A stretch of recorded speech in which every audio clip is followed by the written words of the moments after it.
അപ്പൊ അതുപോലൊരു കഥാപാത്രം ഇനി എന്റെ ജീവിതത്തിൽ കിട്ടുമെന്ന് എനിക്ക് പ്രതീക്ഷയില്ല.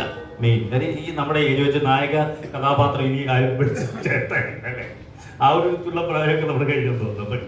എങ്കിൽ തന്നെ ഇതുപോലെ കഥാപാത്രത്തിൽ ആർക്കാണ് കഥാപാത്രം ചെയ്യാൻ താല്പര്യമില്ല? ഏത് ചെറിയ വേഷങ്ങൾ ചെയ്യുന്ന ആൾക്കൊരു മുൻനിര വേഷം ചെയ്യാൻ താല്പര്യം ഉണ്ടാവും, ടാലന്റ് ഉള്ളവരുണ്ടാവും. പക്ഷെ എന്നോട് ഒരു ചോദിച്ചു, അതെപ്പോഴും അവർക്ക് ഓർമ്മ വന്നു, ഈ കലാകാരനെ എവിടെ വെച്ചിരിക്കുകയായിരുന്നു എന്ന് പുറത്തെടുത്ത് ഇപ്പോഴാണോ പുറത്ത് വന്ന് ചോദിച്ചു. ശരിക്കും പറഞ്ഞാൽ അതൊക്കെ ഭയങ്കര നമ്മുടെ തന്നെ ചിന്തയിലാകുന്ന ഒരു സംഭവമാണ്. ഭയങ്കര പ്രശംസനീയമായ ഏടാണ്. അപ്പം ഇനിയും കഥാപാത്രങ്ങൾ കിട്ടിയാൽ ചെയ്യും. പക്ഷെ എനിക്ക് ഉപേക്ഷിക്കില്ല. ഈ കാര്യം അത് നമ്മുടെ ചോറാന്നോടെ ജീവിക്കണം. പിന്നെ നടന്നത് ഒരുപാട് നടന്മാർ നമ്മളവരെയൊക്കെ പ്രൊമോട്ട് ചെയ്യാറുണ്ട്. നമുക്കറിയാം അവരൊക്കെ എങ്ങനെ നിൽക്കും. മലയാള സിനിമയിൽ ഇപ്പോൾ നിൽക്കത്തക്ക രീതി വലിയ പടം അറിയാമല്ലോ. പിന്നെ കിട്ടുന്ന കഥാപാത്രം ചെയ്യാവുന്നേ അതിൻ്റെ കൂടെ.